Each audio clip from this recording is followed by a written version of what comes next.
Assalamualaikum warahmatullahi wabarakatuh. Selamat siang Bapak, Ibu, dan rekan-rekan sekalian. Masih bersama saya, Erni, di dalam episode keempat Duren Talk. Nah, setelah episode sebelumnya, kita sempat membahas tentang cuaca, tentang perubahan iklim, bahkan tentang petir, dan proteksi yang sudah dilakukan PLN untuk melindungi sistem ketenagaan listrikan yang ada. Kali ini kita akan membahas tentang keamanan dan keselamatan yang ada dalam listrik rumah tangga maupun dalam pekerjaan di tegangan tinggi. Nah, sebenarnya apa sih yang harus kita perhatikan dalam instalasi di tegangan rendah? Dan kemudian kita juga sempat terpikir ketika ada gangguan dan sebagainya, lalu teman-teman ini kan harus melaksanakan pekerjaan. Nah, ada kalanya pekerjaan ini dilakukan dalam kondisi bertegangan tinggi. Nah, apa saja yang harus disiapkan, apa saja yang harus diperhatikan? Maka kali ini kita akan mengundang dua narasumber. Ya, yang pertama adalah Bapak Muhammad Firmansyah. Beliau adalah alumni dari Teknik Elektro ITB, yang kemudian melanjutkan S2 di Electrical Power Engineering TU Delft, Belanda. Dan saat ini beliau adalah Eksekutif Vice President di PT Halior Power. Kemudian narasumber kita yang kedua adalah Bapak Nopi Riansyah, yang merupakan alumni Teknik Elektro Universitas Pancasila, yang kemudian melanjutkan Magister Manajemen di Universitas Mercu Buana. Kemudian sempat mendapatkan pelatihan PDKB di Omaka Training New Zealand dan Terex Brazil. Dan saat ini beliau adalah asisten manajer PDKB dan alat berat PLN Unit Induk Transmisi Jawa bagian Barat. Baik, tadi sempat disebut PDKB dan sebagainya. Jadi saya rasa bapak-bapak dan ibu-ibu juga pasti penasaran sebenarnya apa sih PDKB. Kemudian apa sih yang harus kita perhatikan mengenai safety instalasi rumah. Mari kita langsung saja mendengarkan paparan dari narasumber kita yang pertama, yaitu Bapak Muhammad Firmansyah. Kepada Bapak Firman, kami persilahkan. Baik, selamat siang Bapak Ibu semua. Ini saya ucapkan terima kasih sesinya, waktunya. Mas Novi juga nanti mungkin kita bergiliran, walaupun beda topiknya agak jauh, tapi tetap bercerita tentang safety. Baik Bapak Ibu sekalian, mohon izin untuk saya mulai untuk sharing session hari ini terkait dengan safety pada instalasi tenaga listrik tegangan rendah. Instalasi listrik di tegangan rendah ini termasuk yang paling banyak jumlahnya. Kenapa? Karena umum bisa kita hitung kalau jumlah pelanggan PLN kurang lebih ada 70 juta, anggaplah 50 jutanya adalah rumah tangga, maka ada 50 juta instalasi tegangan rendah di rumah masing-masing. Nah, ini jumlah yang banyak dan masif, hingga menjadi satu titik kritikal juga untuk menjadi perhatian, walaupun instalasi di milik pelanggan itu bukan menjadi kewenangan atau kewajiban bagi PLN. Mungkin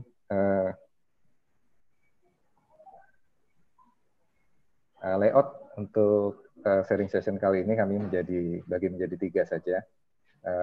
Mengapa dibutuhkan untuk safety, terus bagaimana desain umum instalasi listrik tegangan rendah, umum saja, tidak sampai terlalu detail. Terus nanti kami coba ilustrasikan terkait dengan tegangan sentuh atau bahaya tegangan sentuh, dan kaitannya dengan sistem pengamanan dan sistem grounding yang ada di instalasi rumah tangga. Nah, kenapa kita harus safety pada instalasi rumah?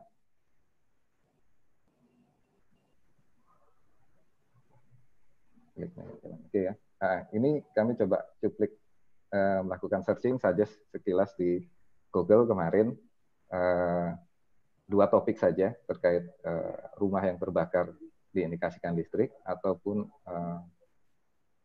orang atau warga atau penghuni yang kemudian terkena sengatan listrik. Dengan searching sebentar saja, kita dapatkan berita yang tidak terlalu lama harinya, ada yang 1 hari, ada yang 7 jam, ada yang 1 hari yang lalu. Artinya ini kurang lebih kejadian yang 2 hari yang lalu. Ini ada beberapa terjadi peristiwa kebakaran akibat korsleting listrik. Bahasanya sih masih tetap umum ya, korsleting listrik, walaupun nanti case-nya kalau korsleting saya yakin tidak bukan korsleting dalam arti arus hubung singkat ya, karena kita sudah buktikan beberapa tahun yang lalu di Pusat Penelitian dan Pengembangan, Puslitbang. Untuk case-case yang terjadi korsleting listrik, itu pengaman utama, pengaman dari pembatas dari PLN itu selalu bekerja. Nah, ataupun juga pengaman yang dimiliki oleh konsumen sendiri, itu juga akan bekerja pada saat terjadi kasus yang terkait dengan korsleting. Tapi yang terjadi adalah di tengah-tengah itu. Nanti kenapa bisa terjadi demikian, mungkin nanti kita bahas berikutnya. Demikian juga terkait dengan keselamatan penghuni atau keselamatan pemilik instalasi. Searching sebentar pun kita dapatkan ada 2 berita yang belum terlalu lama waktunya, masih 1 hari jangkanya. Artinya ini cukup kejadian yang cukup umum terjadi, bahwa ada sentuhan listrik, tegangan listrik yang bisa mengakibatkan kejadian yang cukup fatal untuk pemilik instalasi. Mohon maaf Pak, kalau suaranya kecil atau cukup terdengar? Cukup Pak, silakan dilanjutkan. Ya, baik, kami lanjutkan. Nah, secara umum untuk desain instalasi listrik itu kita harus memperhatikan 3 inputan dan 2 output saja sebetulnya. Jadi yang pertama input itu adalah karakter supply yang tersedia. Bagaimana karakter supply yang tersedia itu kita bisa lihat di tingkat mutu pelayanan, karena kita bercerita tentang listrik untuk rumah tangga. Rata-rata tingkat mutu pelayanan dari untuk PLN saat ini, tegangannya itu adalah 220 volt dengan maksimum lonjakan ke atasnya plus 5%, dan tegangan turunnya kurang lebih di minus 10%. Atau kurang lebih ada di rentang 198 volt sampai 231 volt. Terus juga frekuensi kerjanya yang umumnya ada di plus minus setengah Hz dari 50 Hz. Ada juga lama gangguan, jam per bulan per konsumen, atau juga jumlah gangguan kali per bulan konsumen. Itu mungkin nanti bisa kita gunakan untuk memprediksikan backup yang kita butuhkan pada saat instalasi yang kita siapkan itu memiliki atau disyaratkan memiliki kehandalan yang nearly 100%, misalnya seperti itu. Oh, kita sudah bisa lihat, oh lama gangguan untuk daerah sini misalnya per bulan itu setengah jam. Oh, berarti saya mungkin saya siapin genset saja yang bensinnya kurang lebih cukup untuk setengah jam, misalnya seperti itu. Yang kedua, dalam desain untuk instalasi pelanggan ini,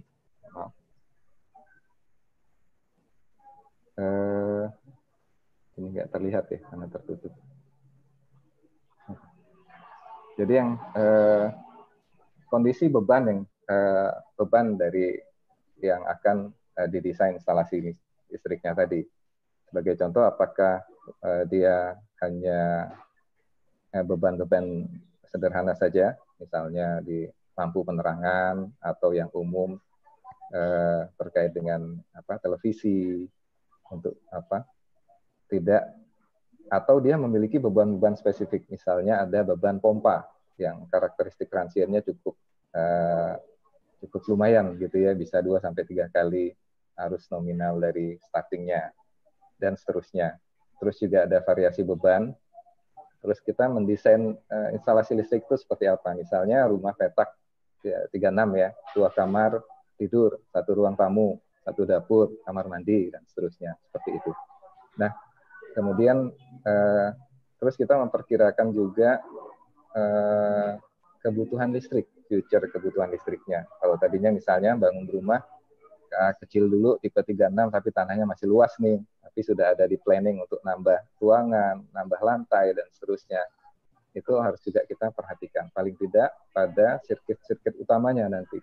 Jadi pada saat pengembangan, sirkuit utamanya sudah siap untuk dibebani dengan beban-beban tambahan tadi. Yang ketiga mungkin diperhatikan juga ada kondisi lingkungan.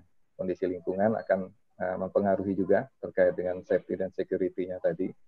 Misalnya iklimnya, walaupun di sini mungkin karena relatif kita ada di daerah tropis, iklim tidak terlalu bervariasi tajam, tapi pada beberapa daerah tertentu juga cukup tajam.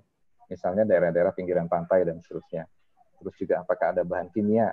Kalau bahan kimia yang disimpan di instalasi tersebut yang dengan sensitivitas terhadap suhu juga lumayan tinggi, maka kita harus perhatikan sekali berapa suhu yang maksimum ada di tiap-tiap sambungan atau bagian-bagian terbuka di instalasi listrik tersebut.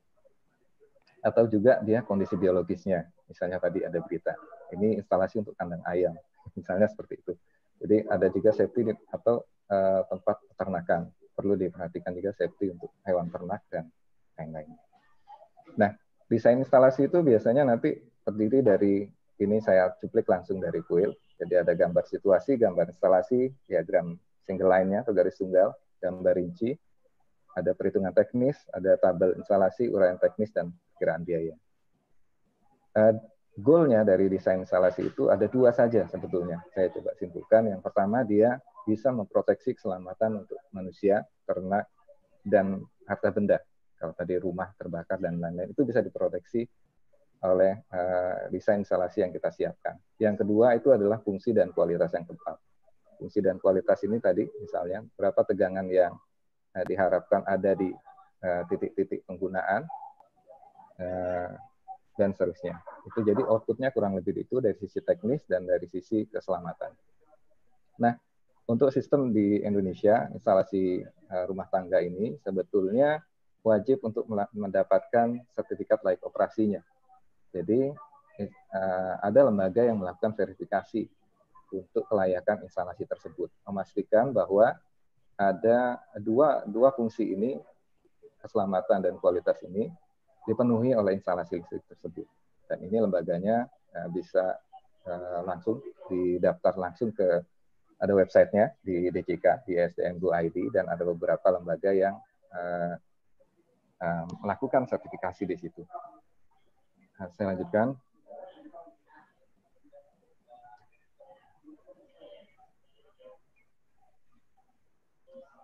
Nah, saya coba menyederhanakan algoritmanya untuk desain instalasi tadi terkait sisi teknisnya. Kurang lebih seperti ini. Jadi kita mulai dengan menghitung estimasi beban, terus kita melakukan desain sirkuit utama dan percabangan. Nanti sirkuit utamanya mau menggunakan, akan dibebanin berapa ampere, konduktor yang digunakan jenis apa, dan juga sirkuit-sirkuit percabangannya. Sirkuit percabangan biasanya kita memisahkan fungsi-fungsi. Misalnya, fungsi penerangan kita buat satu jalur. Nanti fungsi khusus untuk, misal kalau di rumah itu buat pompa air, dipisahkan jalurnya. Dan seterusnya, dan seterusnya. Nanti tergantung dengan klasifikasi kelompok yang kita inginkan. Terus baru dilakukan pemilihan konduktor dan titik sambung. Nah, siklus ini kemudian diuji dengan satu persyaratan teknis. Ini saya cukup di kuil, jadi saya coba sederhanakan. Intinya desain tadi, kita harus uji dengan berapa tegangan drop yang ada di titik pemakaian. Jadi semua titik pemakaian itu harus berada pada kondisi tegangan drop yang tidak boleh lebih dari 4%. Kalau dia tidak lebih dari 4%, artinya instalasi itu secara teknikal, secara ini bisa well approved lah. Nah, ini sebetulnya 4% tegangan drop ini mewakili kualitas sambungan, juga kapasitas antar arus atau resistansi di kabelnya tadi terhadap beban yang sudah kita desain atau direncanakan. Nah, ini saya coba sederhanakan saja. Kunci pertama untuk kualitas dihitung dengan berapa tegangan drop di titik penggunaan. Dan kita memberikan batasan 4%. Nah, berapa banyak nanti kalau di dalamnya itu ada, ini ada di tabel yang mengatur misalnya titik pencahayaan. Titik pencahayaan ini diproteksi dengan pemutus sirkuit atau sekring kemampuan tinggi ya. Titik pencahayaan kalau dia di jumlah titik sambungannya pun akan dibatasi. Jadi kalau instalasi titik pencahayaan titik maksimumnya itu kalau pembatasnya lebih dari 10 ampere itu tidak terbatas. Nah, ini ada satu pertanyaan memang. Kenapa di tabel kuil ini tidak ada nilai 2 atau 4 ampere? Padahal kita masih punya, kalau di PLN masih ada pelanggan 450 VA dan 900 VA. Tapi di standar ini, saya coba bolak-balik cari, itu tidak menemukannya. Tidak menemukan. Mungkin karena, tapi itu subject to discuss sendiri ya, karena ini dimulai dari 6 ampere. Jadi kalau pelanggan kurang lebih di 1.300. Nah, ini tabel ini bisa digunakan untuk menentukan nanti pada saat desain juga berapa banyak titik pencabangan di setiap sambungan atau sirkuit percabangan yang kita desain. Nah, tabel kedua yang perlu diperhatikan adalah tabel ini, jumlah pembebanan pada titik sambung masing-masing.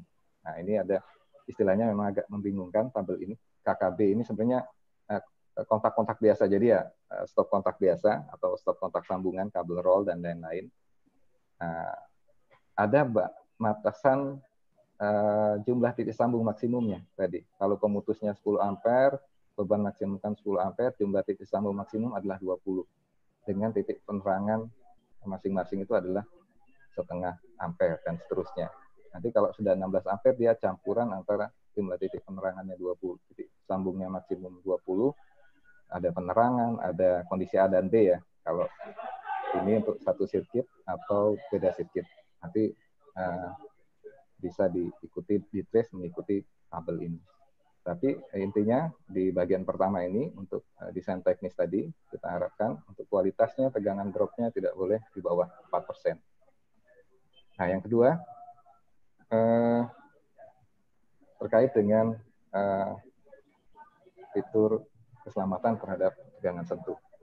Nah saya coba sederhanakan kembali persyaratan-persyaratan di PUIL itu dengan mencoba kesimpulannya seperti ini, bahwa keselamatan pada instalasi tadi diukur dengan memperhatikan maksimum tegangan sentuh yang mungkin terjadi itu tidak boleh lebih daripada 50 volt di setiap titik.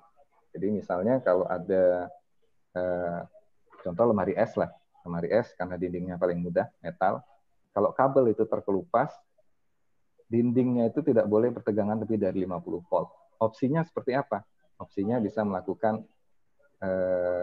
nanti kita sebutkan, yang jelas dia harus dipisahkan dari sirkuit. Jadi bisa dengan mengaktifkan pemutus untuk bekerja pada saat kondisi seperti itu. Bagaimana pemutus bisa bekerja? Pemutus bisa bekerja hanya jika pada saat titik kerjanya itu terlampaui. Bagaimana mungkin titik kerjanya terlampaui? Nah itulah makanya pada sisi bagian luar dari perangkat tadi, peralatan tadi, kita hubungkan dengan ground system. Tujuan ground system, pentanahan di bagian luar peralatan, kita menyebutnya pentanahan peralatan. Itu tadi adalah memberikan arus, path, lintasan untuk arus pada saat terjadi kebocoran instalasi yang memungkinkan proteksi untuk bekerja. Itu salah satu opsinya. Jika kita ingin, hanya memang ada kelemahannya.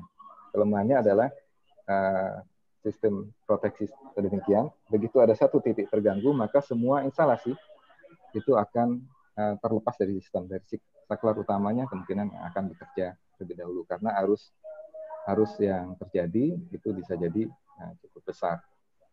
Nah, ada juga cara melakukan lokalisir untuk tadi proteksi tadi. Mungkin kita lanjutkan. Nah, yang jelas mungkin ada concern tegangan dan concern berapa cepat itu harus diputus kejadian tadi. Pada saat ada tegangan sentuh sebesar 50 volt, maka untuk arus bolak-balik itu kita harapkan waktunya untuk sistem TN, tera netral, grounding tera netral itu adalah 0,4 detik untuk tegangan 150 sampai 230 volt sistem kerjanya. Nah,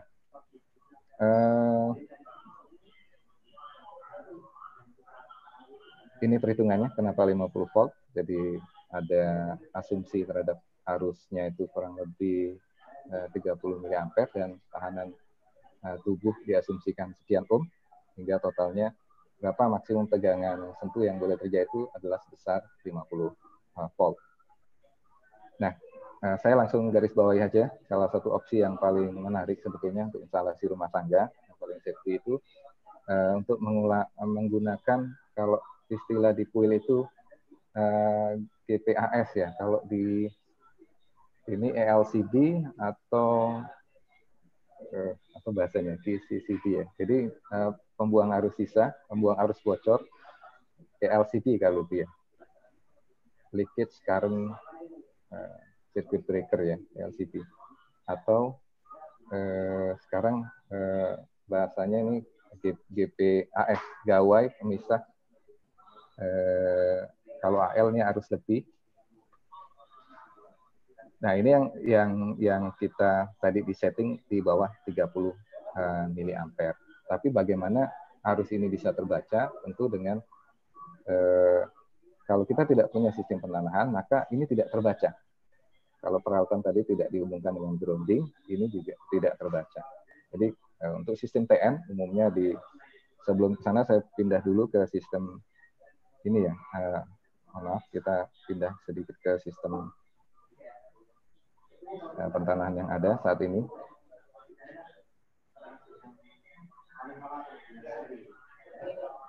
Ini terlihat Mas ya, Mbak ya? Terlihat Pak. Yang tiga sistem pertanahan ya? Oh ya, oke. Baik. Nah, ada sistem saya pindah hanya mengambil langsung TN karena ini yang ada yang kita gunakan di instalasi tegangan rendah saat ini.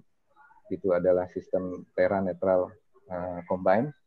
Ini misalnya di gardu distribusi, di grounding, di pentanahannya, netralnya ditanahkan dan arus pasanya. Ada juga ini kita tidak pakai biasanya Tera Netral Separate ini, bahwa di sini ada antara netral dan ground itu terpisah konduktornya. Nah, umumnya yang banyak di kita atau yang digunakan di sistem kita adalah Tera Netral Combine sama Separate. Jadi bisa kita anggap titik ini, titik yang grounding kedua ini bisa merupakan titik di KWH grounding di KWH di rumah. Nah, ini yang di belakangnya. Jadi ada protecting earth-nya, ada netral, dan ada pasanya. Nah, bagian luar dari alat yang kita ingin lindungi agar tidak menimbulkan tegangan sentuh tadi terhubung ke protecting earth-nya. Ini yang dihubungkan ke body. Dan ini yang diharapkan nanti menjadi jalur pada saat terjadi kupasan isolasi ke dinding, dia akan mengalihkan arus yang mengerjakan alat-alat proteksi. Nah, ini contoh, saya zoom kembali ini simulasinya pada saat terjadi ilustrasi tegangan sentuh untuk sistem grounding TN separate ya. Jadi misalnya ini mesin cuci, ibu-ibu mesin cuci, terus isolasinya terkelupas, terkena dinding daripada mesin cucinya, maka titik di poin 3 ini adalah kurva maksimum waktu yang bisa arus yang melalui tubuh manusia, safety-nya ada di titik yang 3 ini, bahwa dia harus ada di 30 miliampere dengan 20 milisecond waktu pelepasan. Jadi ini harus bekerja, artinya proteksi ini harus bekerja dengan waktu 20 milisecond. Ini insya Allah bisa memberikan perlindungan keselamatan bagi pemilik. Nah, alternatifnya jika tidak kita pasangkan di semua titik, ini bisa kita pasangkan pada instalasi-instalasi tertentu saja yang memang spesial seperti ini tadi, seperti mesin cuci atau pompa air atau kulkas yang bagian luarnya itu merupakan konduktor. Karena jika dipasangkan di pangkal sirkuit utama, ini butuh perhitungan yang cukup hati-hati karena dia cukup sensitif. Jika instalasi sedikit aja ya, terutama instalasi lama yang sudah agak menurun isolasinya, dia akan sering trip. Jadi sering on off nanti di rumahnya seperti itu. Jadi opsinya mungkin bisa dipasang di percabangan. Tapi umumnya alat-alat medik kalau di rumah sakit umumnya dilengkapi dengan ini. Mungkin dari saya bisa itu dulu yang kami sampaikan. Oke, baik. Terima kasih Pak Firman. Selanjutnya kita langsung beralih ke narasumber kita yang kedua sebelum nanti kita akan sesi tanya jawab. Jadi silakan kepada Pak Nopi. Baik, Mbak Erni, terima kasih atas kesempatannya. Assalamualaikum warahmatullahi wabarakatuh. Waalaikumsalam. Kesempatan hari ini untuk webinar kita kali ini, izinkan dari saya untuk menyampaikan tentang PDKB.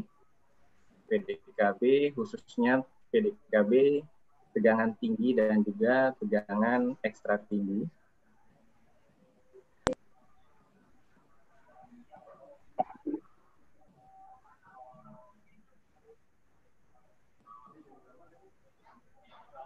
Nah, kami tampil, Mbak Erni. Ya, sudah Pak. Baik. Ya, terima kasih. Untuk PDKB di Indonesia memang sudah lama, di PDKB tegangan tinggi dan juga ada PDKB tegangan menengah. Cuma untuk tema kita kali ini adalah terkait dengan tegangan tinggi. Secara definisi PDKB sebagai pekerjaan dalam keadaan bertegangan adalah suatu kegiatan pemeliharaan yang dilaksanakan di instalasi listrik tanpa adanya pemadaman, di mana kontinuitasnya itu terjaga dan sangat diharapkan menjadi salah satu cara untuk meningkatkan mutu dan pelayanan terhadap pelanggan di PLN. Itu adalah definisi dari PDKB.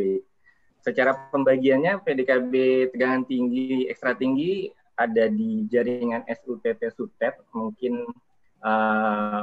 biasa di transmisi tower gitu ya, yang umum bisa kita lihat. Kemudian juga ada di PDKB gardu induk dan juga gardu induk tegangan ekstra tinggi.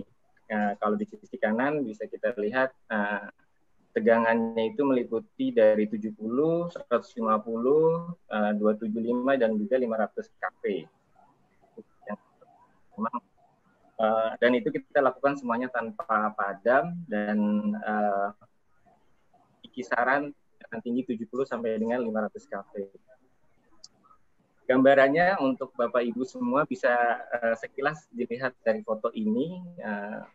Nah, teman-teman tim PDKB melakukan perbaikan di SUTEP, di tower suspension atau tension seperti itu dengan kondisi yang beragam. Ada yang di tempat yang lebih ke lingkungan sawah ataupun hutan. Ada juga yang memang di lingkungan padat seperti yang terlihat di foto itu. Dan ini adalah tampilan yang terkait dengan pelaksanaan PDKB gardu induk ya. Ada gardu induk 150 kV, atau kalau kita lihat di kiri, itu tim sedang melaksanakan penggantian konduktor-konduktor yang ada di gardu induk 150, dan yang di kanan itu adalah PDKB yang di gitar 500 kV, sama melaksanakan perbaikan-perbaikan yang ada di peralatan PMS di gitar tersebut. Mohon izin untuk bisa menampilkan video supaya bisa menggambarkan kondisi atau pelaksanaan PDKB di PLN secara keseluruhan.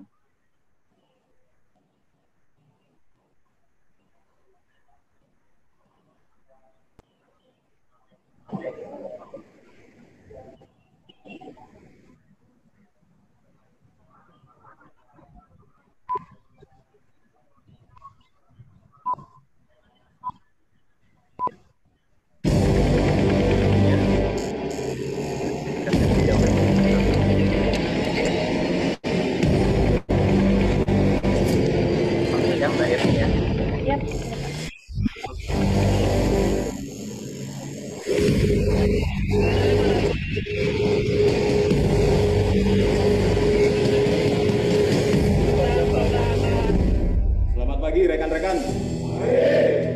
Hari ini kita dapat tugas untuk perbaikan klem panas pada instalasi 500 kV. Adapun pekerjaan kita hari ini untuk memberikan pelayanan kepada masyarakat.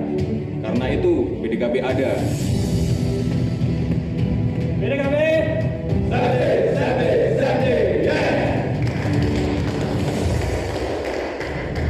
persiapan peralatan dan semuanya teman-teman sudah siap dilaksanakan.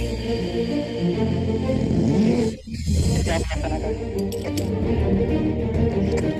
Peralatan sudah siap Pak. Peralatan sudah siap.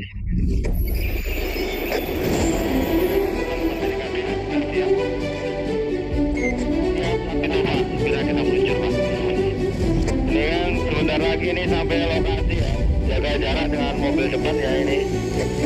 Manitan. Untuk pekerjaan PDKB sudah siap untuk dilaksanakan. Oke, untuk persiapan teman-teman sudah siap di lapangan. Untuk pekerjaan kali ini saya jelaskan teknisnya ya. Pertama-tama persiapan peralatan, kemudian Kemudian kita assembly scaffold 9 meter. Security check, finish. Kemudian ukur arus bocor. Setelah arus bocor tidak ada masalah, hot and man dan naik ke atas. Oke, Pak Yuda naik.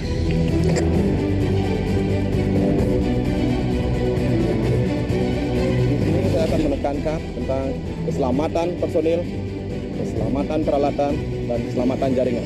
Oke, siap melakukan launching tegangan. Baik, untuk dari mengarah Gibang, rekorder akan kita lakukan sekarang. Hotman siap melaksanakan launching sama tegangan. Oke, Pak Imanuddin monitor, silakan menyatu dengan tegangan.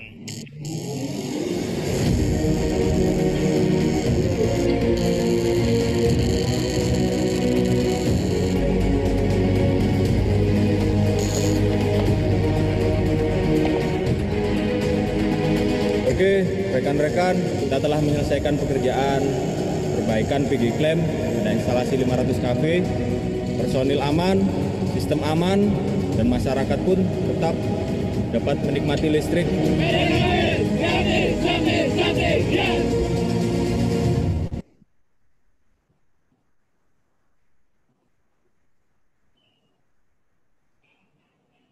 Ya, demikian videonya ya. Kita lanjutkan lagi untuk PowerPoint-nya. Itu terlihat bahwa pelaksanaan PDKB yang kita lakukan dilaksanakan di SUTEP dan juga di Gardu Induk. Itu yang dilaksanakan oleh teman-teman PDKB tegangan tinggi di seluruh unit di Indonesia. Secara keseluruhan kita sudah memiliki yang tersebar dan melaksanakan PDKB tegangan tinggi dan tegangan ekstra tinggi. Dan sekilas saya sampaikan sedikit saja terkait dengan sejarah PDKB. PDKB itu pekerjaan yang seperti apa dan awalnya bagaimana.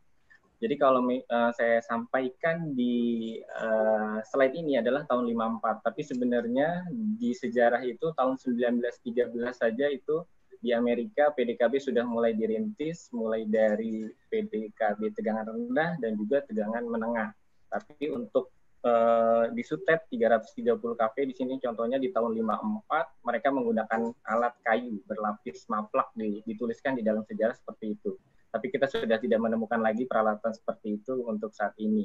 Nah, yang kita pakai ini adalah temuan yang di tahun 55 yaitu adalah stick isolasi yang berbahan fiberglass. Dan di tahun 60 Mr. Harold dan juga Mr. Charles Miller itu mengembangkan metode yang lebih baru lagi yaitu metode bare hand atau sentuh langsung. Sempat tadi kita lihat juga di videonya bagaimana pelaksanaan teman-teman menyentuh langsung tegangan konduktor yang bertegangan baik itu di SUTEP maupun di Gardu Induk. Lalu di Indonesia seperti apa sejarah awalnya? Untuk sejarah awalnya di Indonesia itu memang jaraknya cukup jauh kalau dibandingkan dengan negara di barat ya. Tapi kita sudah memulai di tahun 93 dan itu pun di tegangan menengah di 20 kV.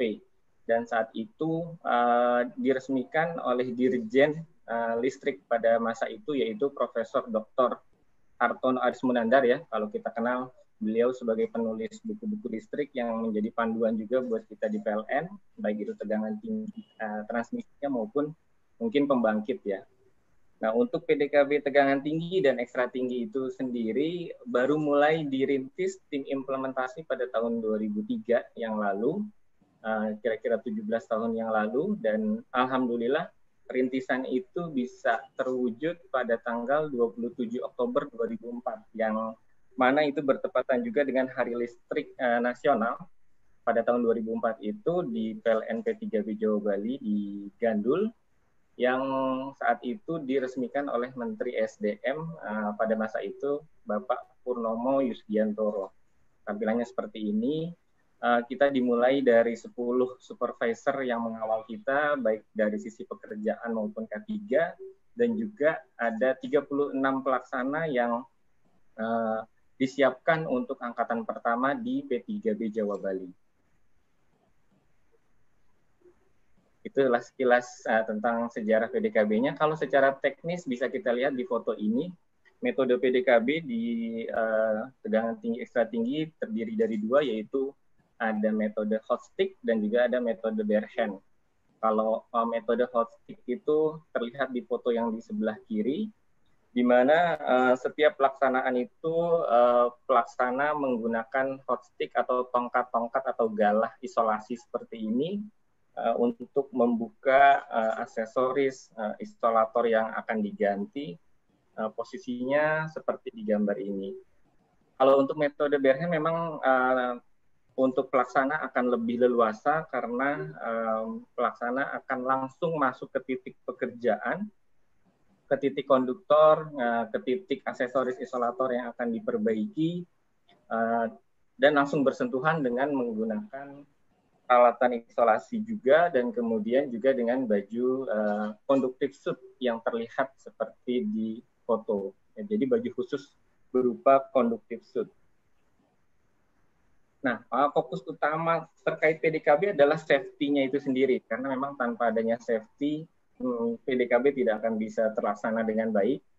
Dan alhamdulillah dengan menjaga safety itu juga selama 16 tahun berjalan PDKB tegangan tinggi, semuanya berjalan baik, lancar, dan zero accident. Nah, itu memang kuncinya di situ untuk safety di PDKB.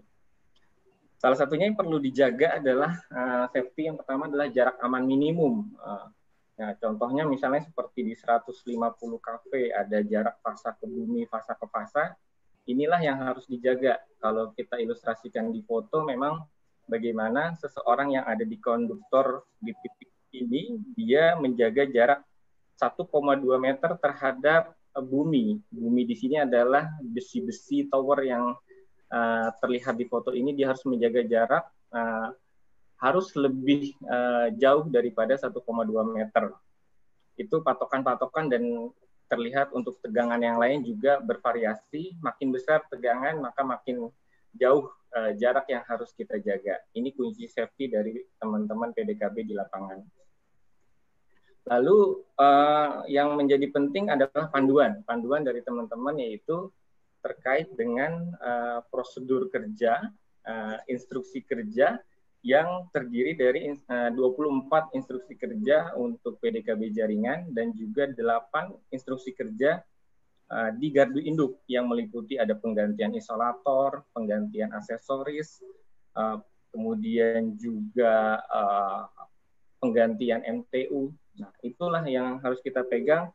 Dan teman-teman PDKB tidak akan pernah melaksanakan pekerjaan kecuali instruksi kerjanya sudah teruji dengan baik, sudah disahkan, dan itu barulah suatu pekerjaan bisa dilaksanakan.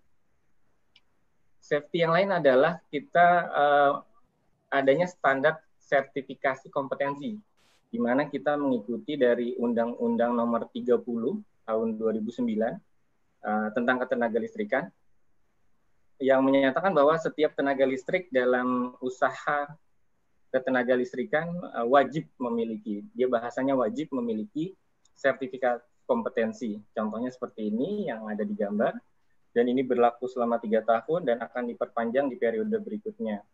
Ini harus dimiliki, dan ketika memang periodenya habis, diperpanjang, dan memungkinkan saja seseorang pelaksana itu naik levelnya, entah itu bisa menjadi pengawas, kemudian selanjutnya supervisi, dan kemudian di sisi evaluasi terkait sertifikasi kompetensi.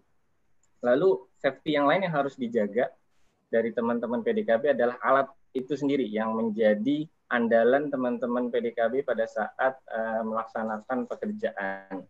Kita cukup banyak alatnya, se-Indonesia ada 25 set untuk jaringan, untuk GI ada 19, plus yang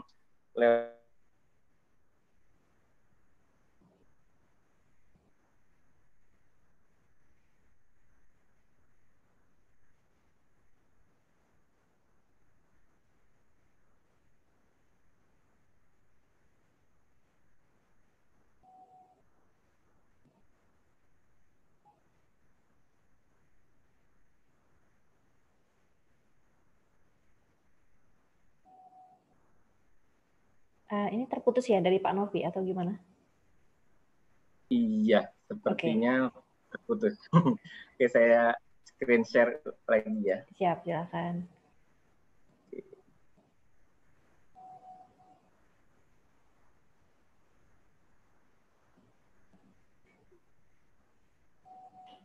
Sudah tampil lagi, Mbak Erni? Sudah, Pak. Oke, ya. Maaf, ada gangguan sinyal sedikit. Lanjut, tadi sudah sampai di bagian peralatan yang fiberglass. Ini adalah contoh fisiknya lebih dekat. Ini adalah pada saat digunakan di lapangan yang fungsinya untuk menggapai titik kerja, membuka, memasang aksesoris, dan juga bahkan dia mampu menahan beban mekanik di sisi konduktor bertegangan. Nah, perlakuan kita terhadap Hostik ID dari sisi safety-nya adalah memang dia harus benar-benar kondisinya bagus. Bagaimana kita mengetahui kondisinya dia bagus adalah setiap 1 tahun sekali wajib alat-alat ini diuji secara elektris untuk dibawa ke laboratorium tegangan tinggi. Kita lakukannya di PLN Pusertif. Ada berbagai tempat lab-nya, ada yang di Semarang, ada yang di Makassar, dan tentunya di Jakarta juga ada. Nah, untuk pelaksanaan pengujian yang secara rutin atau mandiri oleh pelaksana itu menggunakan alat seperti ini, dan itu dilakukan setiap persiapan di base camp-nya PDKB, di kantornya PDKB, ketika akan ke persiapan ke suatu titik pekerjaan, kemudian saat di lapangan, di lokasi tower misalnya, itu akan diuji seperti ini, dan bahkan ketika mau disimpan kembali ke gudang peralatan, itu akan diuji lagi dengan alat uji mandiri seperti ini yang disebut Hostik Tester. Nah, ini alat yang kedua sebagai contoh saja, ini adalah pakaian konduktif, di mana tadi kita lihat bahwa pakaian konduktif itu digunakan pada saat, salah satunya pada saat pekerjaan bare hand ya, sentuh langsung dengan konduktor. Jadi memang sifatnya konduktif, jadi bukannya kita menggunakan baju yang sifatnya isolator, bukan, malah konduktif, di mana dia bahannya ada serat bajanya, ada serat aramidnya, yang tentunya di situ memang bahannya adalah konduktif. Dengan tujuan untuk menghilangkan beda potensial antara pelaksana dengan konduktor yang akan dikerjakan. Jadi dengan pakaian ini pelaksana di lapangan bisa bekerja dengan optimal dan juga nyaman dan tentunya aman bekerja di SUTT-SUTET. Itu terkait dengan konduktif suit. Secara standar hampir sama, dia diuji juga 1 tahun sekali di lab tegangan tinggi, PLN Pusertif, kemudian ada pengujian rutin di kantor PDKB, dan yang perlu dipastikan juga adalah karena ini pakaian yang bersentuhan langsung dengan manusia, dengan pelaksana itu sendiri, maka yang paling harus dijaga adalah kondisinya yang kering, bersih, penyimpanannya juga tidak lembab ya, jadi kualitas dari bajunya tetap terjaga. Ya, selanjutnya memang yang penting dan wajib itu adalah teman-teman PDKB melaksanakan job safety analysis. Jadi bagaimana suatu tim ketika akan bekerja itu melakukan identifikasi bahaya apa saja, kemudian tim akan mencari solusi bagaimana bahaya itu dapat dikontrol, dihindari, atau bahkan lebih bagus dihilangkan dari sisi potensi bahayanya. Sehingga diharapkan pekerjaan bisa berjalan dengan lancar, selesai dengan kondisi yang aman untuk semuanya. Ini contoh implementasi teman-teman PDKB di lapangan, di Gardu Induk.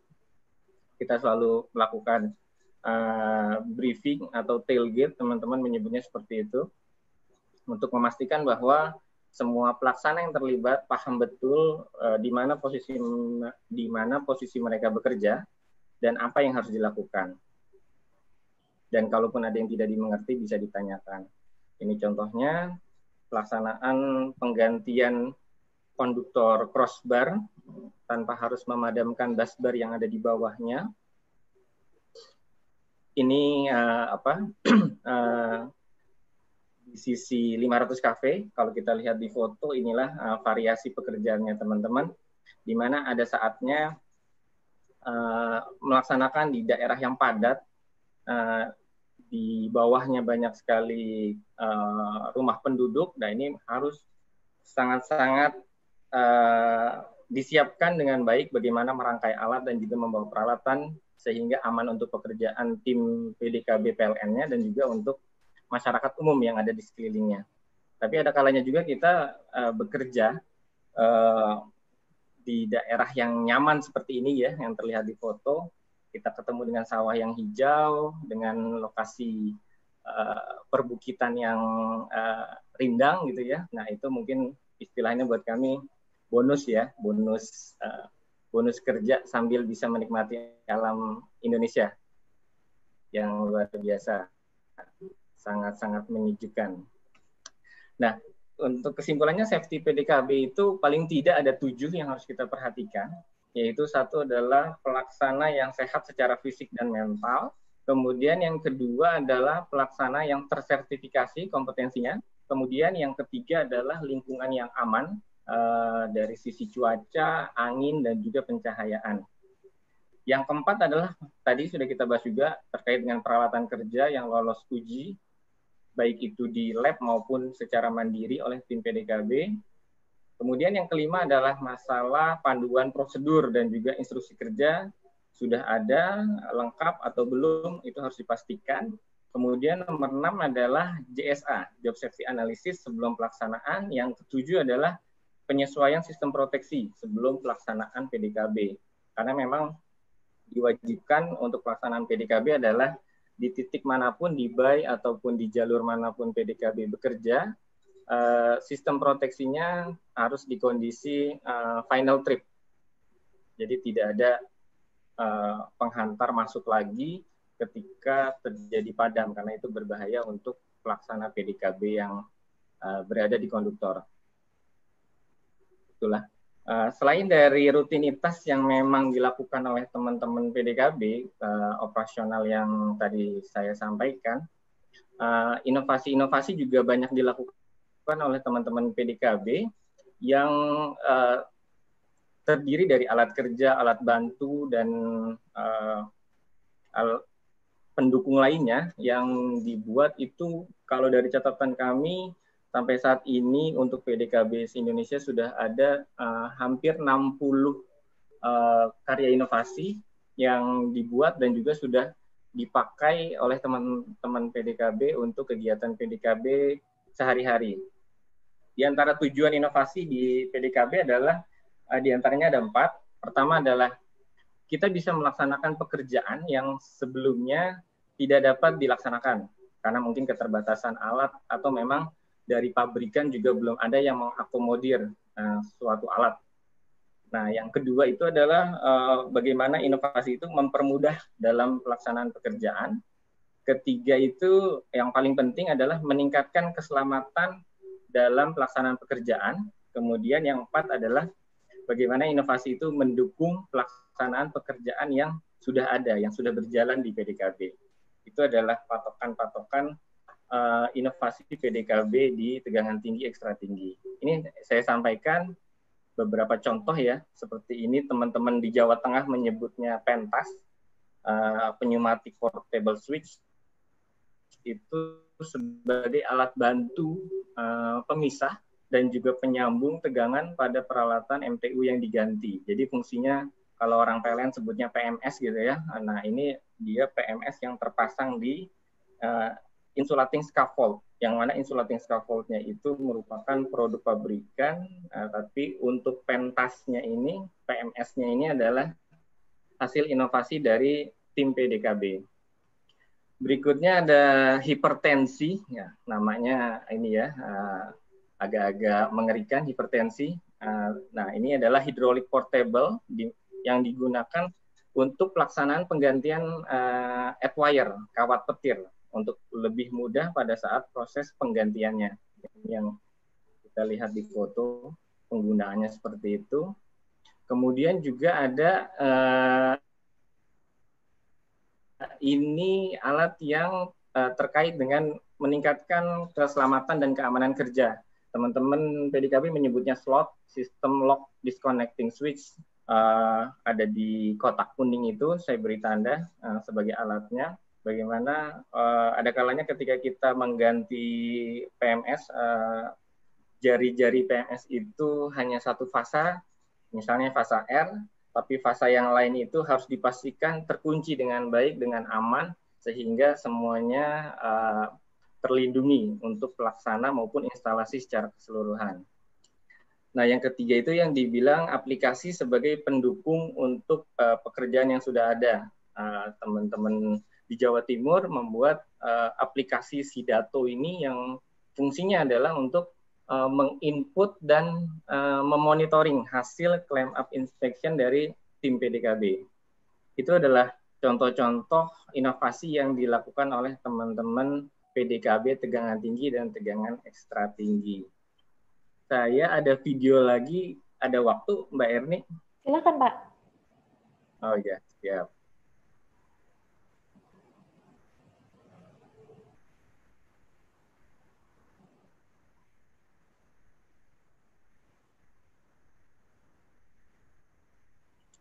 Ini adalah video meliputi tim pemeliharaan di ULTG. Suaranya udah keluar, Pak Erni? Belum, Pak. Video dan suaranya belum.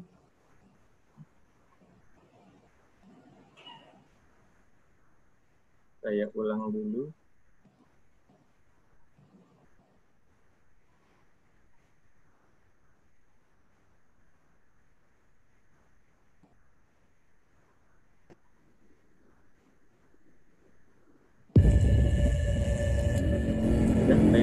Suaranya sudah, tapi tampilannya belum ada.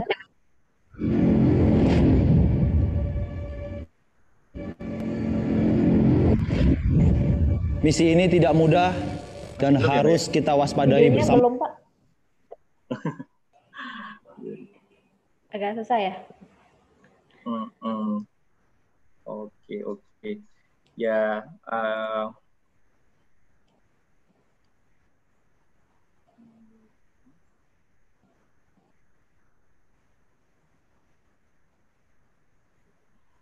Oke, kalau sepertinya ada gangguan teknis untuk video yang terakhir, mungkin dari saya untuk penjelasan penyampaian PDKB tegangan tinggi sudah cukup, Mbak Erni. Baik. Saya kembalikan ke Mbak Erni. Terima kasih. Assalamualaikum warahmatullahi wabarakatuh.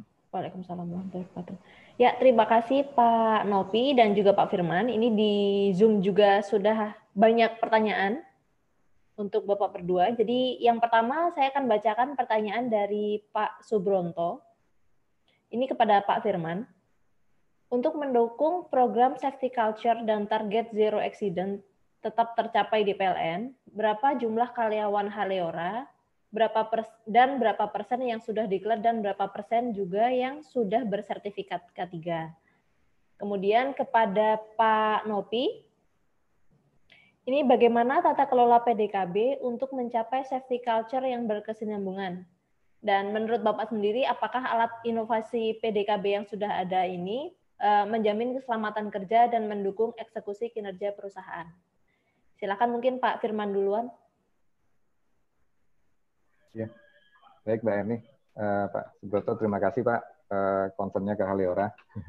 Mungkin walaupun di forum ini saya topiknya berbeda, tapi mungkin sebagai gambaran untuk tenaga kerja Haleora saat ini yang termasuk dalam klasifikasi teknik yang membutuhkan sertifikasi itu kurang lebih 16.000 tenaga kerja, Pak. 16.000 tenaga kerja dengan kurang lebih 10.000 yang sudah tersertifikat kompetensi.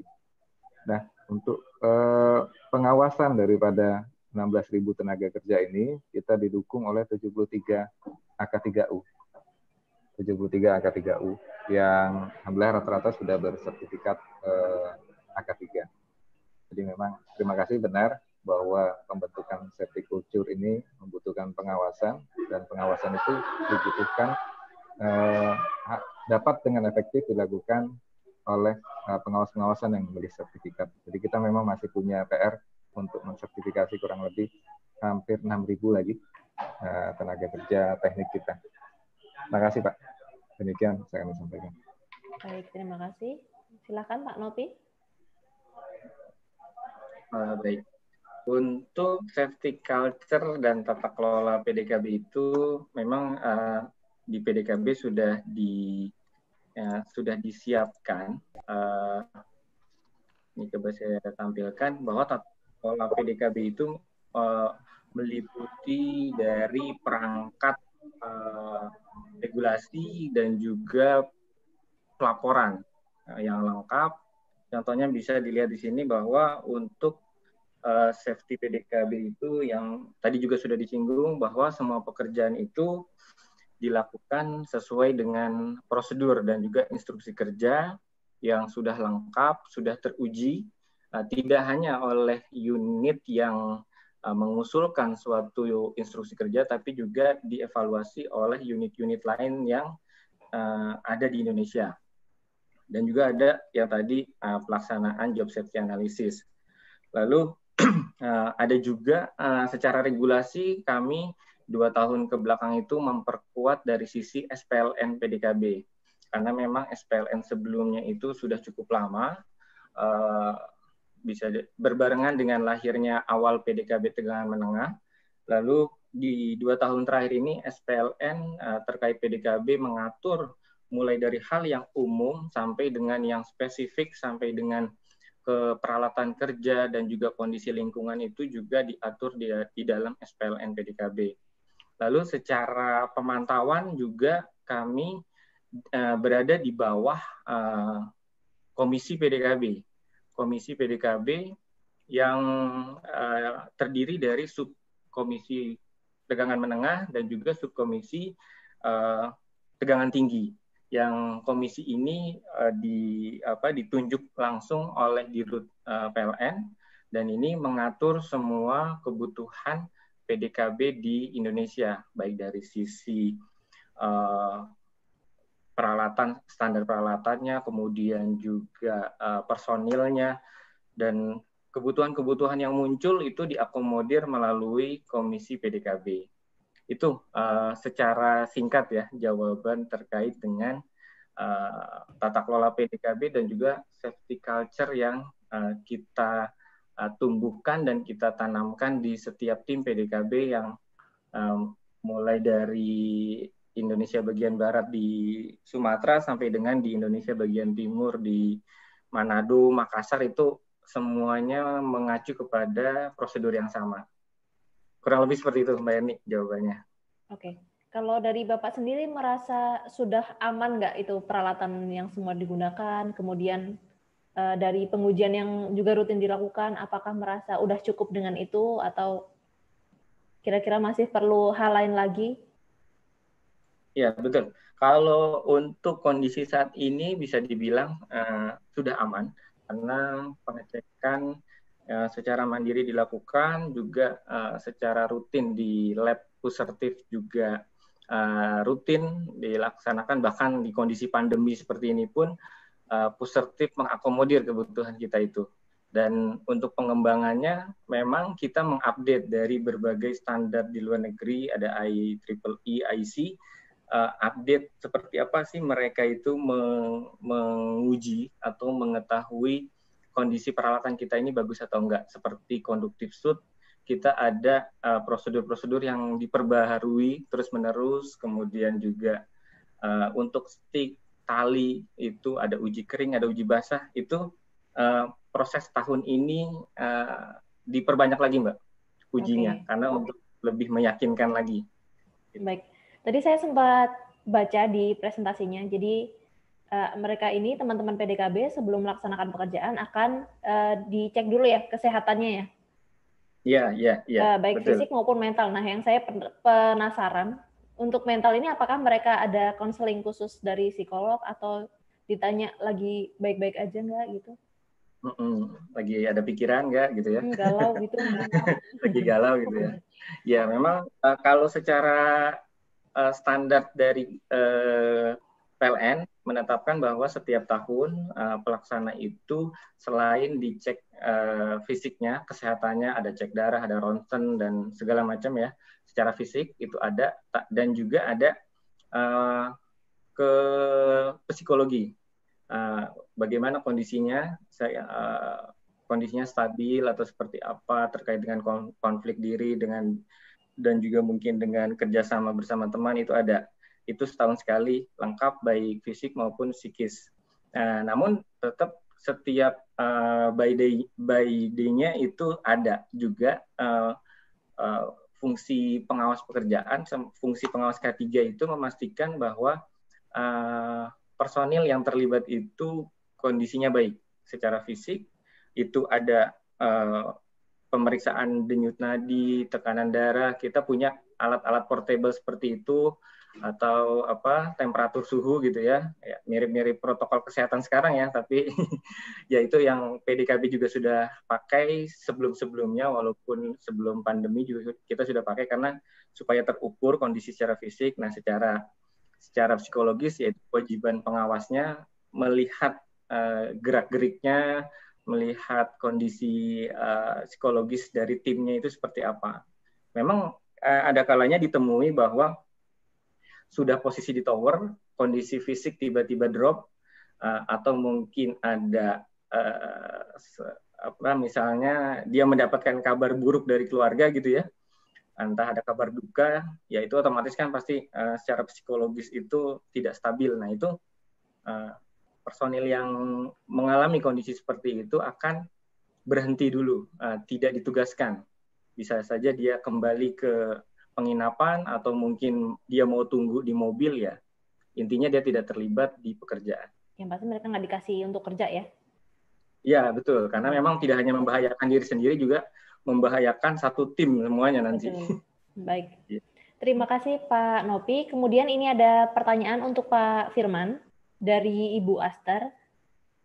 Jadi untuk grounding, apa yang bisa dilakukan jika ternyata grounding pada rumah ini yang sudah ditempati sudah tidak oke? Kemudian yang pertanyaan yang kedua, bagaimana jika di kompleks ada instalasi PABX dari pos security ke tiap rumah dan diketahui bahwa grounding di pos tersebut sudah tidak oke? Apakah kemudian perangkat PABX tersebut ini sudah beberapa kali rusak tersambar petir, jadi apakah harus diperbaikan grounding untuk seluruh kompleks atau cukup di pos itu saja? Ini lebih spesifik sih pertanyaannya. Silakan. Ya, baik Pak. Yang pertama dulu ya, mungkin terkait kalau instalasi rumah groundingnya sudah nggak oke ya, harus diokekan. Jadi mungkin bisa di-renew atau diperbaiki kembali. Dan sebetulnya juga bukan cuma groundingnya, jadi sertifikat layak operasi itu sendiri yang menyatakan kelaikan instalasi rumah itu ada jangka waktunya. Saya lupa apa 15 tahun ya untuk tegangan rendah dan 10 tahun untuk pembangkit dan tegangan menengah. Nah, sebetulnya ini agak jarang mungkin akan harus lebih sering digaungkan untuk mengingatkan kembali, untuk melakukan kembali pemeriksaan instalasi dan memperbaharui SLO-nya, termasuk tadi bukan hanya grounding instalasinya. Jadi apa yang bisa dilakukan untuk perbaikan grounding ya bisa dilakukan dengan yang pertama nilai pentanahannya bisa diperbaharui kembali dengan perbaikan atau penambahan ground root-nya, dan yang kedua tentu di cabling-nya untuk cabling untuk kabel grounding atau kabel netralnya. Nah, yang terkait dengan PABX tadi, terus terang saya tidak terlalu yakin, tapi kurang lebih seperti ini. Petir itu kan biasanya, apalagi yang rusak itu akibat induksi dari petir. Induksi terjadi pada timbul tegangan itu pada rangkaian sirkuit yang closed loop. Jadi closed loop, ada petir, baru terinduksi, baru dia timbul tegangan yang agak tingginya tadi yang merusak peralatan. Nah, secara prinsip untuk di kedua titik closed loop tadi sebaiknya dipasang di samping perbaikan grounding, tentu mungkin bisa dipasangin arrestor tegangan rendah. Ini PABX berarti ke rumah-rumahnya dia masih pakai kabel-kabel udara gitu ya. Dan ini cukup rentan karena tadi walaupun kita perbaiki grounding di PABX, tapi dia masih membentuk closed loop yang pada saat ada petir, kemungkinan akan timbul induksi juga yang bisa karena rambatan arah petirnya walaupun cenderung ke tegangan grounding yang paling rendah, tapi sebelumnya bisa masuk juga ke posisi arah rumah, bukan cuma ke PABX. Baik, ini masih ada lagi pertanyaan untuk Pak Firman dari Pak Reinhardt. Jadi apakah sudah ada alat deteksi short circuit, Pak? Sebetulnya kita kadang-kadang ini ya, ada kalau KWH meter PLN yang sekarang itu, sebetulnya dia bisa mendeteksi adanya arus bocor. Karena sistem KWH yang sekarang ini kan dia menggunakan dual sensing. Jadi arus netral dan arus pasa, itu kalau tidak sama, dia akan timbul, bisa ada dua pilihannya, dia ground check atau inspection. Nah, ini sebenarnya bisa dijadikan deteksi untuk kalau ada tadi instalasi yang mungkin bocor tapi belum terlalu parah, gitu. Dia akan muncul inspection. Nah, yang kedua kalau dia ada grounding karena sistemnya TNCS ya, groundingnya diharapkan 1 di KWH. Kalau ada grounding di internal instalasi, akan muncul tanda yang kedua, ground check. Ini pertama. Jadi sebenarnya bisa digunakan sebagai untuk deteksi kalau ada arus bocor. Yang kedua tadi yang kami sampaikan, menggunakan kalau dulu ELCB, Large Leakage Circuit Breaker, kalau sekarang itu Residual Current Circuit Breaker, RCCB namanya. Ini bisa digunakan juga sebagai pendeteksi dan proteksi terhadap arus bocor tadi. Baik, tadi sempat disebut mengenai grounding. Jadi dia ada tambahan pertanyaan dari Pak Reinhardt. Jadi sistem ground apa yang sebenarnya paling baik untuk digunakan? Saya tidak menyebutnya paling baik, membandingkan paling baik atau tidak, tapi yang paling sesuai dengan standar KWH kita kan, KWH terutama meter prabayar saat ini adalah TNCS. Jadi yang tadi gambarnya kami sampaikan. Jadi ada satu di sumber, di gardu itu dinetralkan, di grounding, terus di netral itu juga di grounding di beberapa titik. Dan titik paling akhir sebelum ke rumah itu ada di KWH. Kenapa? Fungsinya tadi untuk memberikan alur balik, lintasan balik pada saat terjadi hubung sikap atau kebocoran yang memungkinkan alat-alat proteksi untuk bekerja. Jadi bukan paling baik, tapi yang paling sesuai dengan kondisi standar KWH saat ini. Baik. Kemudian ini ada pertanyaan juga melalui YouTube dari, saya kurang pasti ini Bapak atau Ibu, jadi dari Sejahtera Abadi. Apa pertimbangannya kenapa lebih banyak menggunakan TNCS daripada TNS pada instalasi rumah tangga? Tadi Mbak, terutama kita menyesuaikan dengan KWH yang standar KWH meter prabayar kita yang menggunakan dual sensing dengan satu titik netral di KWH. Nah, kalau TN agar tidak menimbulkan dua tadi, dia inspection check atau ground check. Nanti kalau beda sistem groundingnya akan muncul paling tidak di ground check di KWH itu dan muncul tanda periksa. Baik. Ya. Ini mungkin pertanyaan untuk Pak Firman dan Pak Novi ya. Jadi kan kalau orang awam, misalnya ada kesetrum, ada misalnya tersengat listrik yang kecil, ada udah pasti panik ya kan. Ada nggak sih saran yang harusnya tuh apa sih yang harus dilakukan ketika menghadapi orang yang tersengat listrik atau dirinya sendiri tersengat listrik gitu? Silakan, siapa duluan? Ini sangat awam sih sebenarnya, cuman mungkin nggak kepikiran ya, malah karena paniknya itu malah jadi kemana-mana gitu. Jadi ada nggak saran untuk teman-teman tersebut? Mungkin Mas Novi dulu, monggo Mas. Iya, bisa, silakan. Ya kalau saya mungkin terkait dengan tegangan tinggi ya, memang terkait tegangan tinggi memang harus disadari betul bahwa memang itu titik yang berbahaya ya, karena memang tidak jarang kita mendengar berita bahwa ada orang entah faktor psikologis apa gitu ya naik ke atas gitu, sedangkan posisi transmisinya itu bertegangan. Nah itu, atau mungkin ada anak kecil yang dulu katanya Spider Woman gitu ya. Nah itu memang sangat berisiko untuk di tegangan tinggi. Jadi memang dari PLN sangat mengingatkan bahwa lingkungan pun sangat berperan untuk bisa menjaga instalasi yang ada di lingkungan masyarakat seperti tower transmisi itu ya. Jangan sampai terjadi orang tersengat listrik tegangan tinggi, karena memang kalau kita hitung gitu ya, di mana 150.000 volt, berarti itu kan tegangannya itu hampir 700 kalinya 220 di rumah gitu ya. Kalau 220 aja orang bisa sakit dan bahkan bisa sampai meninggal, ya apalagi yang tegangan tinggi, ekstra tinggi itu hampir 2.300 kalinya 220 gitu ya, kalau bahasa awamnya seperti itu. Nah itu memang ada kejadian-kejadian orang yang naik seperti itu, dan memang yang perlu dilakukan adalah menghindari itu, supaya lingkungan pun menjaga, atau mungkin anggota keluarga menjaga, ada tipikal orang yang harus diwaspadai, nggak boleh sampai dia terpikir untuk naik ke atas tower. Dan kalau cara penyelamatannya memang ada prosedurnya, dan itu tergantung dari posisi ya.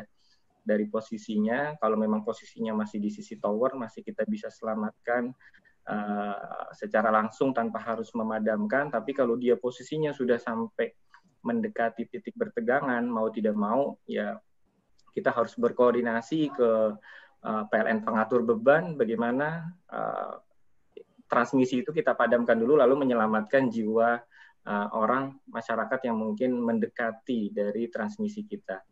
Ya kalau dari sisi tegangan tinggi yang pernah kejadian adalah seperti itu. Memang yang lebih berat bukan masalah memadamkan atau nolongnya ya kali ya Mbak ya. Tapi kalau ketemu orang seperti itu, negosiasinya itu kan, negosiasi terhadap orang yang kondisi mungkin psikologisnya tidak sedang baik gitu. Ya mungkin itu, Mbak. Baik. Pak Firman? Ya mungkin intinya pada saat orang yang tersetrum, yang dilakukan oleh orang sekitarnya itu adalah menghilangkan sumber tegangan tanpa menyentuh orang yang sedang terkena tegangan. Intinya sebenarnya seperti itu. Menghilangkan sumber tegangannya bisa dengan lari ke pemutus, MCB atau apa yang lain-lain ada di rumah, diturunkan, baru kemudian menolong orang yang tadi yang sempat terkena tegangan. Karena kalau kita langsung menyentuh orang yang tertegangan, saya rasa kita jadi konduktif juga. Jadi mungkin intinya itu, menghilangkan tegangan tanpa menyentuh orang yang sedang terkena tegangan tadi, dengan ke pemutus dan lain-lain. Baik, ini ada juga pertanyaan di Zoom tentang alat penghemat listrik, Pak. Jadi sebenarnya kalau yang dijual-jual itu kan mereka bisa menghemat ini segala macam. Menurut safety-nya sendiri, itu safe nggak sih untuk instalasinya atau maupun orangnya gitu? Iya baik, Pak. Mungkin umumnya yang saya pahami kalau alat-alat penghemat listrik, energi saving itu rata-rata adalah kapasitor ya. Pertama dia adalah rata kapasitor dan nilainya statis.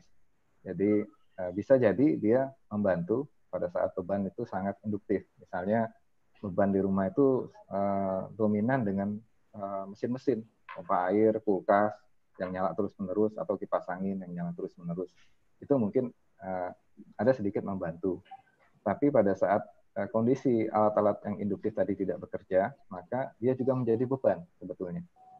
Si kapasitif tadi dia akan membuat cost P-nya memburuk dan menjadi beban, menghasilkan, menyebabkan justru lebih boros. Jadi KWH yang terpakai juga lebih besar. Dari sisi pertama itu filosofisnya. Yang kedua, kalau dari sisi safety, kalau saya melihat beberapa alat itu sifatnya kan dia kayak di paralel ya.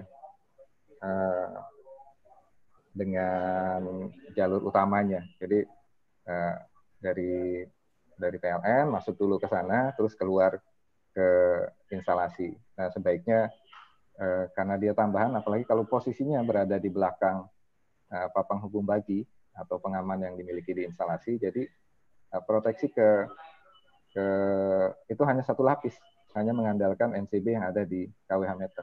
Nah itu mungkin perlu dipertimbangkan juga dari sisi safety. Baik. Kemudian ini ada pertanyaan lagi, masih untuk Pak Firman. Jadi dari Pak Agus Salim, jadi apakah sudah ada aturan yang mengatur grounding system untuk instalasi rumah yang memiliki PLTS rooftop yang terhubung paralel dengan grid PLN? Nanyanya susah ya. Tapi mungkin gini, kalau saya ngelihat lingkup PUIL, nanti bisa dilihat di PUIL 2011, itu juga masuk ke sistem fotovoltaik. Artinya kita tinggal memisahkan grounding sistem DC-nya mengikuti standar DC, grounding di sisi AC-nya yang inverter dan sisi titik paralelnya tadi mengikuti standar grounding sisi AC. Dan dari sisi instalasi ini dilihat sebagai grounding untuk instalasi dengan dua sumber. Jadi sumbernya dari inverternya versi PLTS dan sumber dari PLN. Mungkin nanti pendekatannya bisa seperti itu. Nah, jadi groundingnya bisa tetap mengikuti PUIL dengan memisahkan tadi pertama sisi DC mengikuti standar groundingnya DC, sisi AC ke instalasi melihat standarnya sebagai standar instalasi dengan dua sumber. Itu mungkin. Baik. Ada lagi pertanyaan? Masih ke Pak Firman lagi. Jadi dari Pak Ari Budiman, peralatan apa yang diperlukan untuk listrik rumah tangga guna untuk mengecek adanya kebocoran akibat induksi selain harus terpasang ELCB? Ada metode lain nggak? Apa ya? Tapi kalau dari tadi, kalau memang meternya meter prabayarnya PLN, itu bisa dilihat karena sudah ada dual sensing. Jadi lihat aja di KWH-nya. Itu kan ada ground atau kalau inspection check atau ground check. Kalau dua tadi tidak muncul, itu insya Allah tidak ada arus bocor di sistem di instalasi. Jadi paling mudah lihat di KWH aja, kalau KWH-nya KWH prabayar. Baik. Terima kasih Pak Firman. Nah ini sebenarnya saya agak penasaran dengan video yang tadi sempat terkendala ya Pak Nopi. Mungkin bisa dicoba lagi nggak? Kita coba ya. Ya, semoga berhasil kali ini ya. Iya. Kita coba.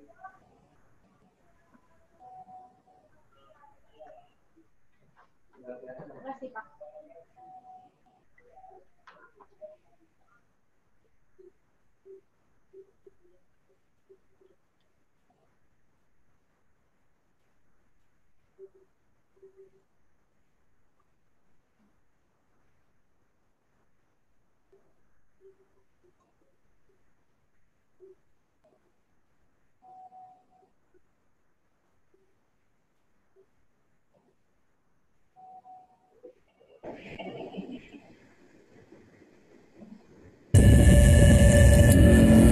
Terlihat, Mbak?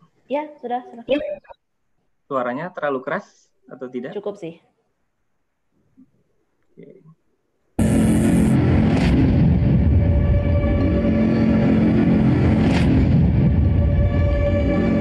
Ini merupakan video gabungan ya, pemeliharaan sutet. Ada yang kalau kita lihat pakai wearpack biru adalah teman-teman tim ULTG, nanti yang pakai wearpack orange itu adalah teman-teman PDKB. Untuk yang tim ULTG itu bekerja dalam kondisi padam yang menggunakan wearpack biru. Silakan dilihat. Misi ini tidak mudah dan harus kita waspadai bersama. Kita tim PDKB harus mengutamakan safety yang menjadi prioritas utama.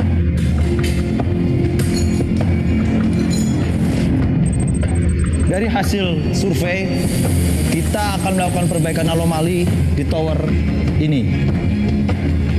Misi kita ada dua.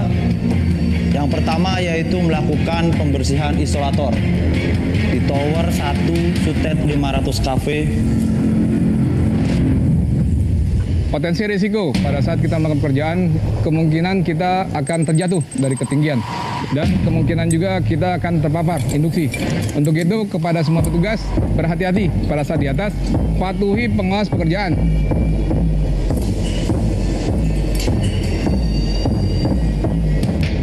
Pastikan di atas sudah tidak ada lagi tegangan. Tegangan off, grounding lokal siap dipasang.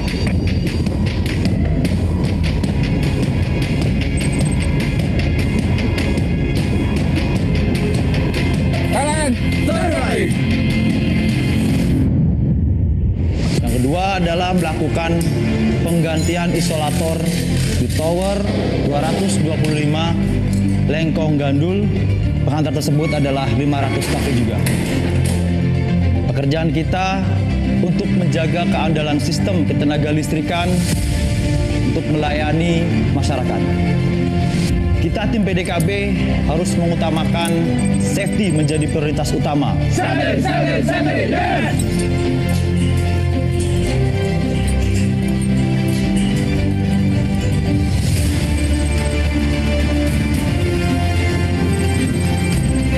Siap, cuaca dipastikan aman Bang. Kita akan lanjut ke akses orang ke konduktor. Oke, monitor. Oke, persiapan hotel pertama, Mas Abu Rizal turun ke konduktor. Persiapan pelepasan isolator sisi hot. Tahan. Area pelan-pelan.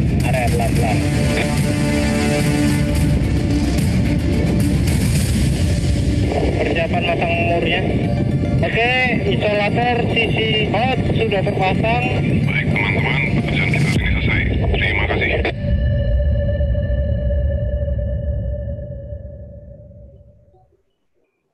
Ya, demikian. Baik, Mbak. terima kasih Videonya. Pak Nopi. Jadi ini ada pertanyaan nih setelah video tadi. Enggak sih sebenarnya tadi. Jadi untuk Pak Nopi, bagaimana proyeksi perkembangan PDKB ke depan menurut kacamata teman-teman PDKB dari sisi teknologi baru dan kesiapan personil? Ini pertanyaan dari Pak Agus Sutopo. Silakan. Iya. Mungkin bisa dijawab. Ya, baik. Ya, terima kasih. Pertanyaan dari Pak Agus. Memang untuk proyeksi PDKB ke depan itu memang masih sangat dibutuhkan di Indonesia karena kondisi beban kita yang sangat tinggi ya, dan juga dari sisi andalan transmisi yang harus kita jaga. Memang PDKB di sisi tegangan tinggi dan ekstra tinggi itu memang kedepannya akan terus dibutuhkan, baik itu di SUTP maupun di sisi gardu induk, karena semakin banyaknya peralatan dan juga dari sisi usia peralatan kan memungkinkan terjadinya kerusakan atau anomali-anomali yang harus diperbaiki, tetapi memang sulit untuk padam karena memang PLN kan memang berkomitmen supaya continuity-nya itu bagus ke konsumen terus-menerus gitu ya. Nanti ketemunya dengan tim Pak Firman ya di lapangan. Listriknya terus ngalir gitu kan. Nah, itu yang diharapkan dari sisi proyeksinya ya. Kalau dari teknologi memang kesempatan kita untuk mengembangkan PDKB itu sangat besar karena di luar itu teknologinya tersedia sangat banyak. Kalau kita mau implementasikan di Indonesia dengan berbagai metode kerja dan juga peralatan ya, untuk kita lakukan untuk di SUTT itu sangat banyak metode yang kita bisa implementasikan. Jadi tidak berhenti sampai di sini ya.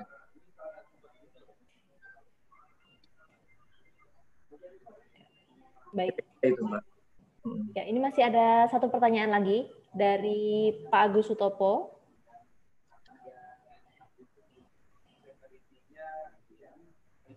Untuk Pak Nopi.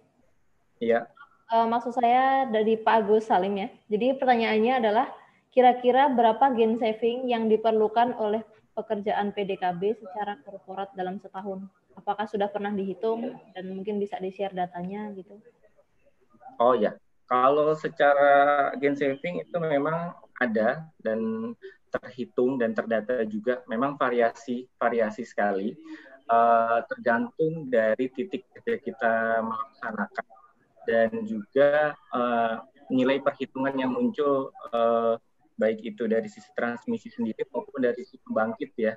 Karena ada kalanya kita bekerja itu mempunyai gain saving yang besar, misalnya sampai sekian ratus juta gitu ya. Tapi di waktu lain tidak sebesar itu karena konfigurasi pembangkit yang yang berbeda. Nah, ya kisarannya memang untuk per tahun itu untuk PDKB tegangan tinggi itu angkanya di sekitar 30 sampai 40 miliar per tahun untuk gain saving yang kita berikan untuk keseluruhan pekerjaan tegangan tinggi di Indonesia.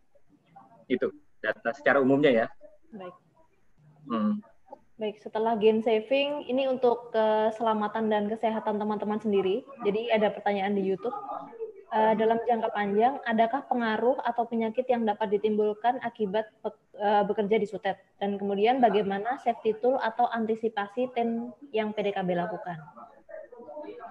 Ya, kalau untuk secara jangka panjang, langsung ada PDKB, ya kalau secara per tahun kan kita selalu memeriksa kondisi fisik dan juga psikis mereka. Di tahun pertama juga terlihat bahwa kondisinya baik-baik saja. Kemudian kalau sampai jangka panjang pun itu dipastikan dan yang kita jalani senior-senior kita itu kondisinya baik-baik saja. Tidak ada efek terhadap fisik mereka, tidak ada. Kalau di kita mungkin kalau dari angkatan kami itu sudah 16 tahun, secara keseluruhan kondisinya baik-baik saja, dan sekitar 90% juga masih terlibat di dalam PDKB selama 16 tahun ini. Tidak ada kondisi fisik yang menjadi menurun akibat dari pekerjaan PDKB. Kalau kita lihat ke luar negeri, ya memang lebih panjang mereka pengalamannya, experience-nya. Ya mereka bahkan instruktur-instruktur kami yang mengajar kami itu bukan anak-anak muda, bukan orang muda yang umurnya 40 gitu misalnya yang baik. Tapi instruktur yang usianya cukup lanjut, usia 60, bahkan sampai umur 70 lebih, itu ada instruktur kami yang waktu itu mengajar dari Omaka Training New Zealand, dan juga ketemu lagi dengan instruktur dari Brazil juga usianya di atas 70. Dan mereka dalam kondisi baik, fit, sehat gitu ya. Karena mereka di negaranya pun tetap sebagai pelaksana PDKB juga. Ya, tapi kondisinya baik-baik saja. Kira-kira gambarannya seperti itu. Baik, terima kasih Pak Novi dan Pak Firman. Ini udah cukup banyak sekali pertanyaan yang dikumpulkan hari ini, dan saya mohon maaf juga kepada teman-teman partisipan karena tidak semua pertanyaan bisa saya tanyakan kepada narasumber. Jadi karena keterbatasan waktu, mungkin bisa disampaikan closing statement-nya. Pertama dari Pak Firman dulu mungkin. Ya, terima kasih Pak. Mungkin tadi yang kami coba sampaikan bahwa safety pada instalasi listrik rumah tangga ini cukup penting, dan kita butuh mengajak banyak pihak, banyak orang